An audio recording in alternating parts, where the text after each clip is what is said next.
When I was young, I thought life would always be smooth and effortless.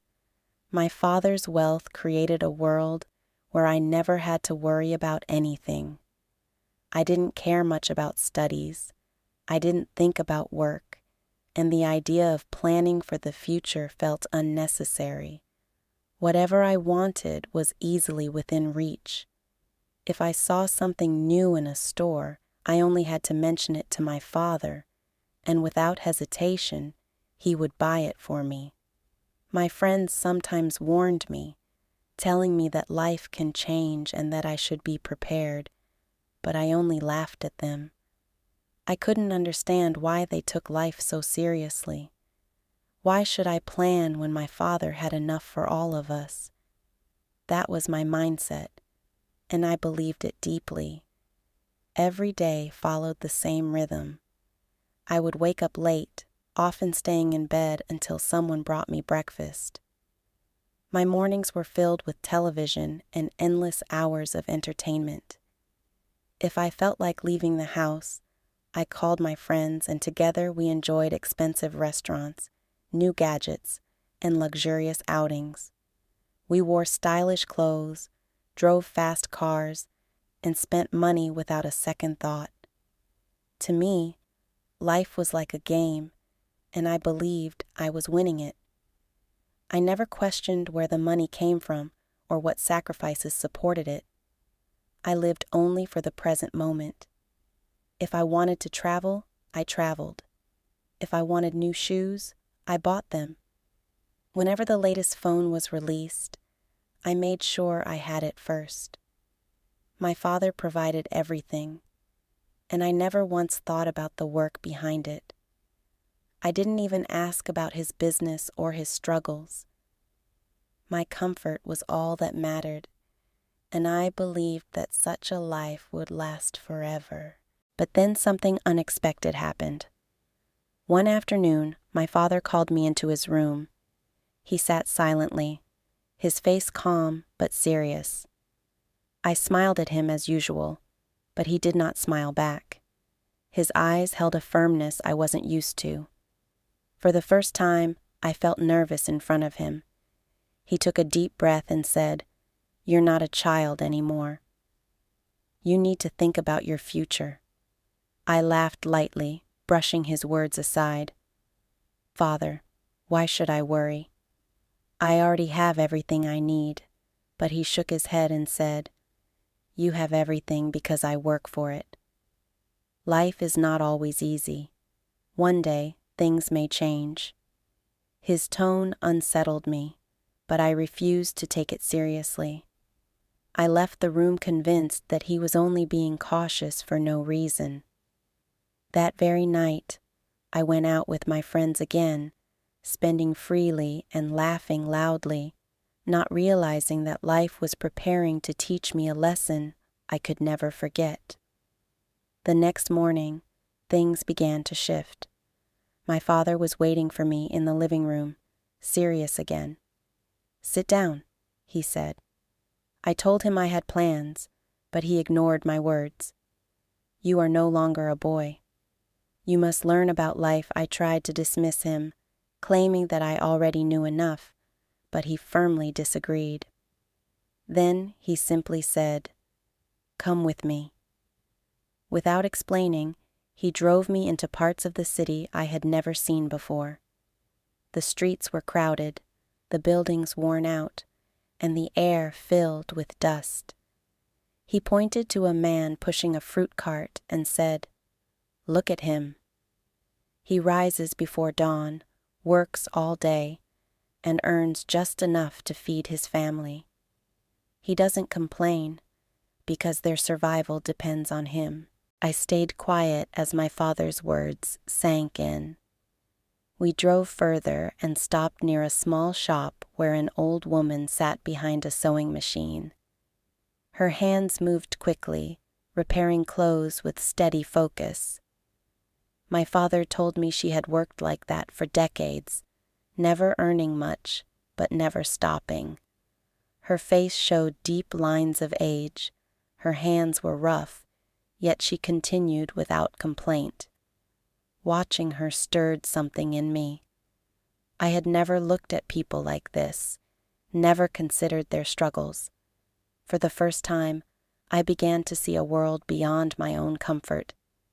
After some silence, we returned to the car, but my thoughts were restless.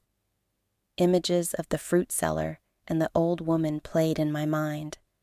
I realized how blind I had been, living in luxury without acknowledging the effort of others. Soon, my father stopped again, this time in front of his office. I had been there before, but only for short visits. This time, he led me inside and asked, "Do you know what I do every day?" I shrugged, replying, "You work."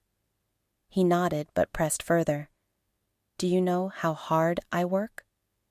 I had no answer. He explained how his days were filled with decisions, responsibilities, and countless problems. All of it, he said, was for me and our family. For the first time, I looked around and truly noticed the stress on the faces of his employees, the pace of the office, the weight of their tasks.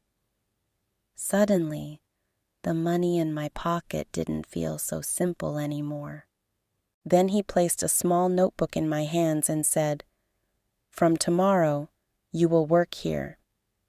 I thought he was joking, but he wasn't. He made it clear that I would start from the bottom and learn what work really meant. The following morning, my life changed. I woke up early, something I hadn't done in years. My father handed me a small lunch bag and said, "Workers bring their own food. Today, you are one of them." His words humbled me. At the office, I was introduced to Mr. William, who wasted no time.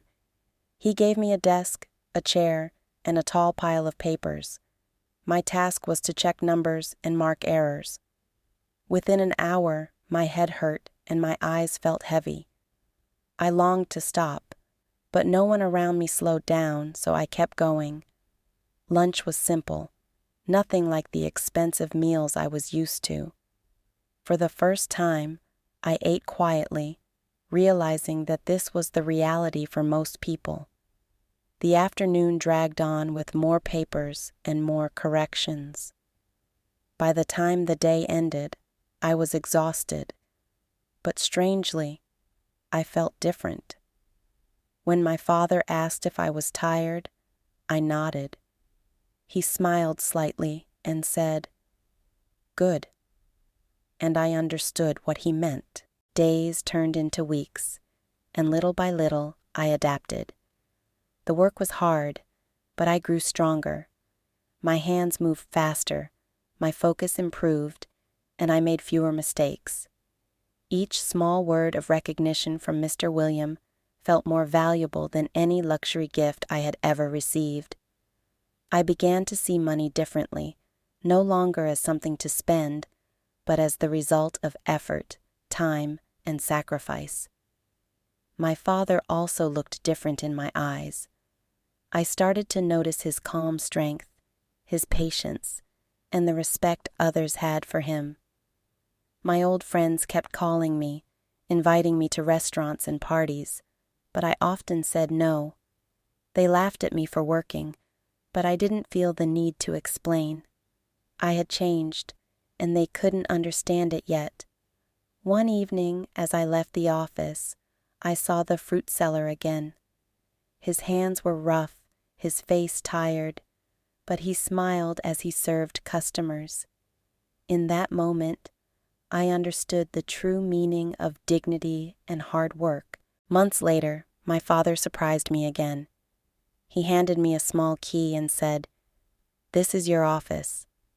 It wasn't big or luxurious, but it was mine. I didn't feel proud because of the size of the room, but because I had earned it. That key represented trust, responsibility, and a new chapter in my life. From then on, I wasn't just the son of a rich man. I was someone building his own path. Looking back, I laugh at the boy I used to be, the one who thought life would always be easy. Now I know the truth. Nothing worth having comes without effort. Life is not about waiting for everything to be given to you. Not wealth, but the lesson that real success is built, not inherited. And today, I am ready for the future, not because of the money I have, but because I know how to earn it.